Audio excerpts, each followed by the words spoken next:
Blog Talk Radio.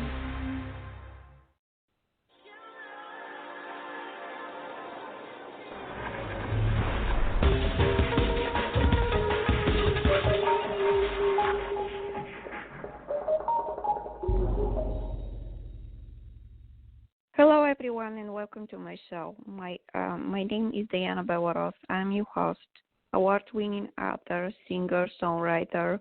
You can find out more about me on my website, dianabewaros.com, as well as the What Today show and my past shows full of helpful tools to transform your life and to give you everything what you need to go after your dreams, to go after your goals. So today I would like to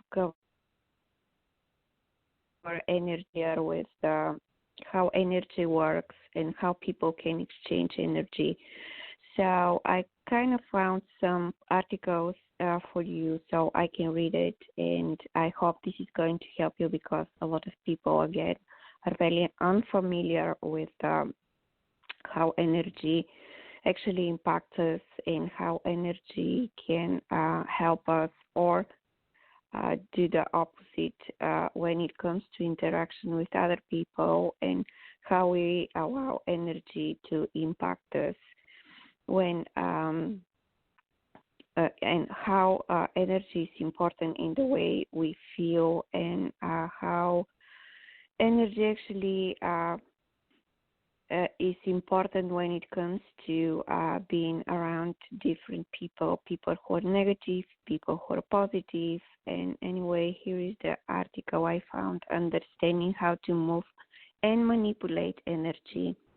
Energy is pliable, animating life force, one that we can all understand in the context of how we feel from day to day. Sluggish, overtired, or on the flip side, invisible. Usually we attribute our low energy days to a lack of sleep or bad food, but it's significantly more complicated than that, according to the therapist Amy Fowler, who believes that our energy system might very well be impacted by physical, emotional, and cognitive blocks we've picked up from childhood. Fauchuk, who practices RH in theory of the body-centered psychotherapy from the School of Core Energies, spends her time helping people free or move stuck emotional energy so they can tap into the full potential. So, Energy and Consciousness by Amy Fetchuk. We often complicate the word energy by trying to define it in scientific or mysterious terms. All we need to understand that energy is to get quiet and feel into ourselves or our surroundings. For example, when we feel present, our energy is grounded. When we feel attraction or repulsion, we may feel an energetic charge. When we laugh or cry, we may feel a discharge of our energy.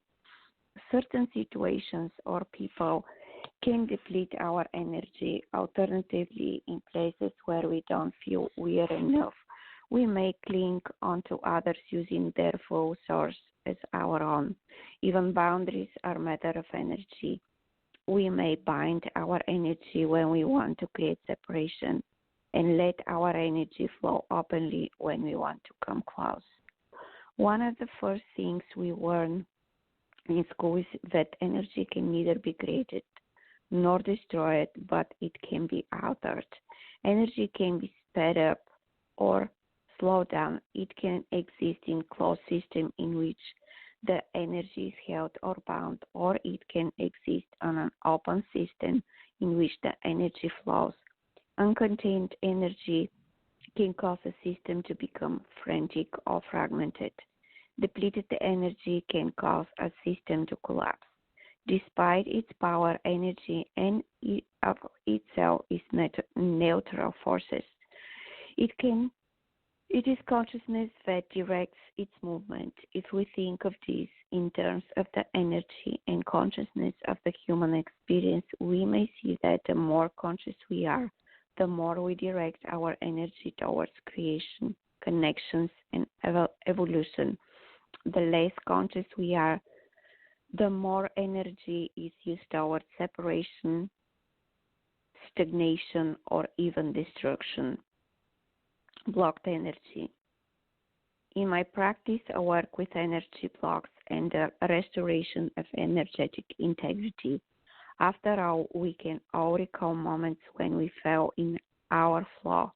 Our mind is open and flexible, our breath is deep and rhythmic, and we feel suspicious in our body. When we are in flow, we hold a healthy balance between expansion and contraction and activation, doing and receptively being allowing. We allow our reason, thinking, emotion, feeling, and we're doing it to work in partnership with each other. We have faith in ourselves in the process, and we find ourselves appropriately undefended. We call this being in energetic integrity. Most people I know, including myself, find these moments of energetic integrity short-lived. Many people will more often describe that energy is feeling blocked, stagnant, or stuck. Their thinking is fixed and narrow. Their breath is held shallow and uneven, and certain muscles feel tight or weak. Energetically, they feel ungrounded, overbounded,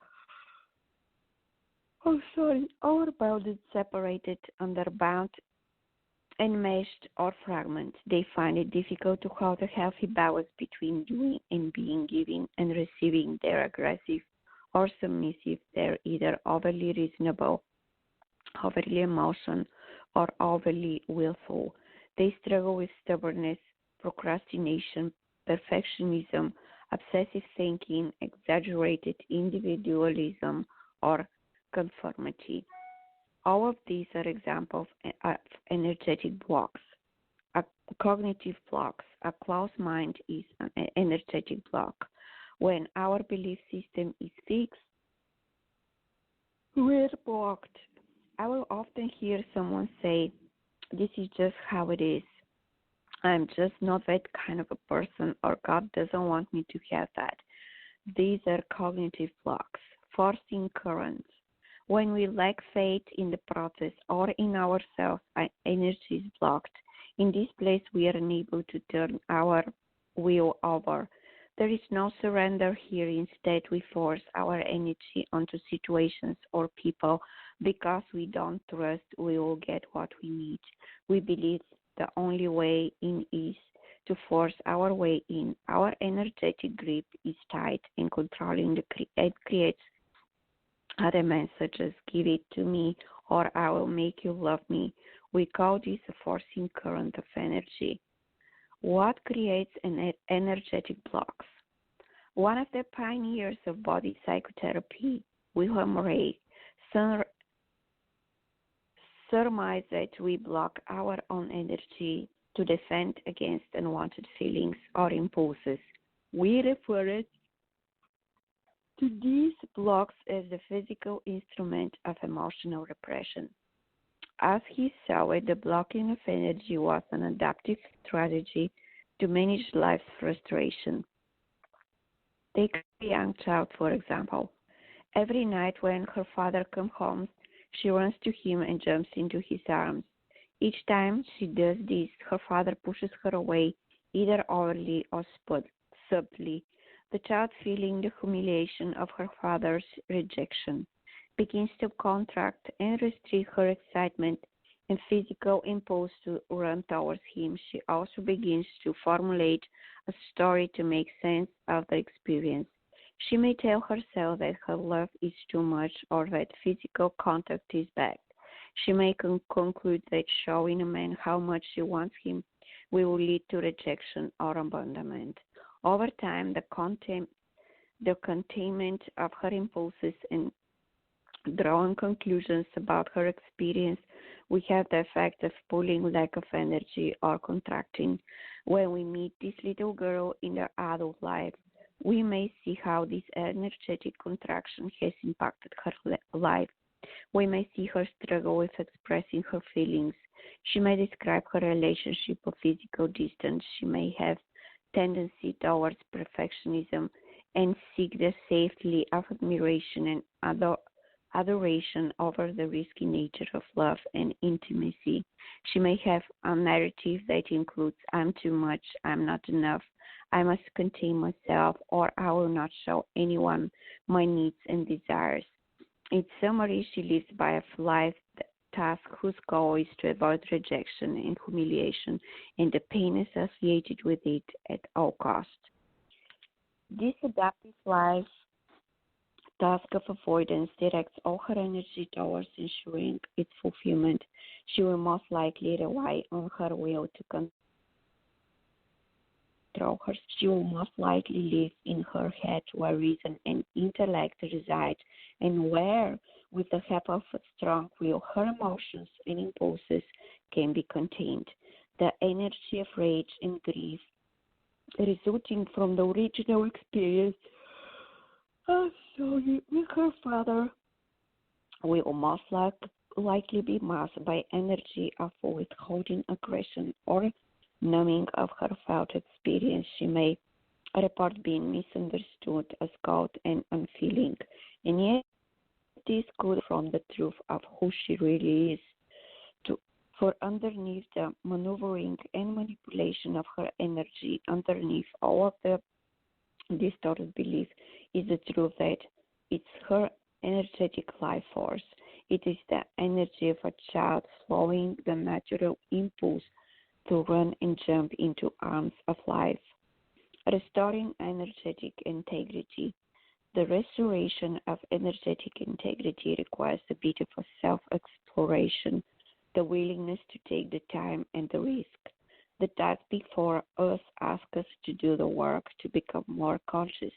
It asks us to take responsibility for the ways we use our energy to defend and stay separate. It asks us to get to know our belief system and the images we hold as absolutes. It asks us to feel into our body and energy and notice the places we distort and the places we refuse to bring. Placing his hands on his throat, saying, I will never speak again, or a woman with a tight shoulder greeter willing to reach her arms forward and ask for help comes to mind. As you begin to become more conscious of your energy, pieces of the puzzle will come together. You may begin to see ways to use your energy to defend against certain experiences and emotions. You may begin to see how your energy has been used as a part of adaptive strategy, how it has served you and how it no longer does. You will hopefully begin to appreciate how using your energy in this way holds you back from the potential that comes with embracing your full life forces. I believe this process isn't just for our own personal growth. If we can understand the relationship between our energy and conscious, then we may be able to understand the relationship between energy and conscious in the system we live in, such as in our families, our political system, money, war, and the way we treat our planet. What if, for example, we understood war as the energetic distortion of power and creativity? Or what if we view the compulsive striving for economic wealth as a cognitive distortion of safety and scarcity and abundance? Energetic distortion can be found almost everywhere in our society and in ourselves and are maintained through our lack of conscience. If we can begin to understand the contortion of energy and do the hard work to transform it back to its natural flow, we have a good chance of effecting real change in ourselves and in the world we live in. Helpful tips in getting to know your energy system. This is a process of becoming aware. You can't do it all at once, so embody spirit or curiosity and be willing to do so, to go so. Thoughts are force of energy. Become aware of your thinking. Start with your first thought of the day and go from there. Make a list. Notice your word choice and where your thinking feels fixed. This is how it is, or flexible. This is how it could be. Through the course of your day, just stop, close your eyes, go inward and feel into where you are. Do you feel present? What is the nature of your breath? Are you holding it? How do you feel in your body? Restricted, relaxed, tired, and collapsed, awake and alive. Move your body, different parts, time. What happens when you move? Notice if any thoughts or feelings come up. Are there any certain parts of your body that, when energized by movement, stirs something up in you? Do you feel you need to contain your energy or do you let yourself move? Make sounds by yourself or with others. Let your voice out. Energize you, yes and no. Notice if one is easier than the other. Are you even willing to make noise? Just notice without judgment. Where are there forcing currents in your life? Where do you feel a relentless demand of yourself or another? Where are you forcing your will onto other people or situations? What happens to your energy in the presence of others? Take a note of your breath and body. Do you expand or contract? Play with your boundaries. Find a friend willing to explore energetic boundaries. Stand a certain distance from each other, as one of your steps towards the other. Notice when you begin to feel the energy. See what happens to you as another's energy enters your energy field. Do you lose yourself at all? Do you feel less grounded? Do you feel you can use your voice and speak up and ask her or him to come closer or back away? Make a list of different feelings. 3. Associate with each feeling. What's your relationship to the feeling? What your beliefs or images about these feelings? Where do you tend to feel those feelings, if at all, in your body?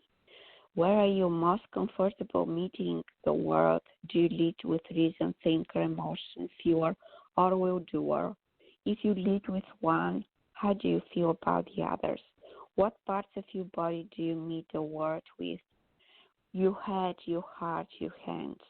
Seek another experience of your energy and observe the energy of others. How do you feel in their presence? Are you invited in or kept at bay? Do you feel they hold back, hold in, hold up, collapse, or scatter their energy? Tune in and feel into it. Don't figure it out. Feel it out.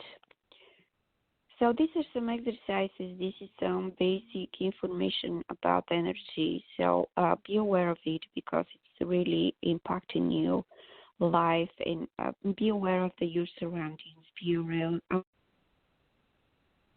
of the people. They can drain you and they can charge you at the same time by draining you. Pay attention how you feel around certain people when you meet them, when you share your thoughts, when you share your feelings, when you share your goals. Pay attention to all of it because this is really important in the way you live your life and other things you want, which you want in your life. If these people around you help you or do the opposite, because this again way your life is going to work. And a lot of people are having a hard time understanding that. And that's why I actually decided to create this show to make sure that you have an idea, again, that energy is really important. And if you have something that it never works or you feel like you're always tired, you are always depleted, your energy is always depleted, it means that there is something wrong in your life you need to pay attention to, and things like this happen. So you need to, again, pay attention to yourself, and you need to pay attention to your encounters with other people and your surroundings.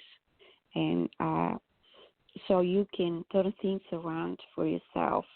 And you need to take care for yourself by keeping your energy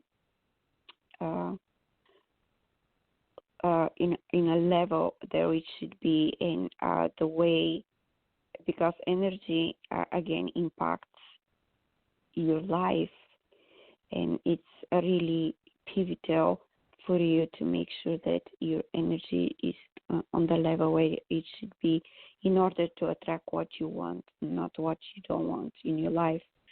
So I can tell you that energy, we feed from each other. Researchers, here it is something about energy. Again, we don't have time to read the whole article. These researchers conducted BLF University has shown that the plants can draw energy from another source, like plants near them. Besides plant, the discovery applies to some other forms of life, and humans can feed off each other energy the same way plants do, study says. So here it is important definition of to attract the things you want when it comes to money, when it comes to people, when it comes to goals, to dreams. You need to make sure that nobody feeds from your energy and depletes you from that energetic level you should be in order to make a difference in your life and to feel yourself. So I hope this podcast is going to help you. It's available to download for free on Blog Talk Radio and on iTunes. Please, again, comment and let me know what kind of a topic you wish me to cover. And let me know how you feel about my podcast. I would love to know your feedback. It's really important for me. And the only thing I do, and I do these podcasts, is to help everyone understand some things in life that are really important they don't pay attention to. And the reason they don't pay attention to is because they don't have time, or they have never thought, like in this case, that energy is so important subject, and they need to know more about it. And this is going to help you feel better in your life and attract the things you want, not the things you don't want.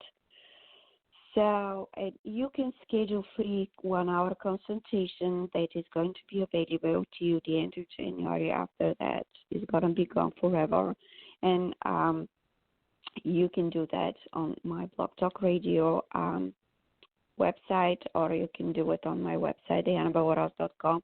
Please subscribe. Make your friends subscribe as well. And I, again, will cover any topic you feel like you need some more information, as well as invite somebody expert who will be answering your question and educating you based on the topic you would like me to cover on my podcast. So thank you so much for being on my show, and I wish everyone an amazing weekend, since I do my show every Friday, 12:30 p.m. And again, the show is available to download for free on iTunes, Blog Talk Radio, Speaker, as well as YouTube. Thank you so much again for being with me. Till next Friday. Goodbye.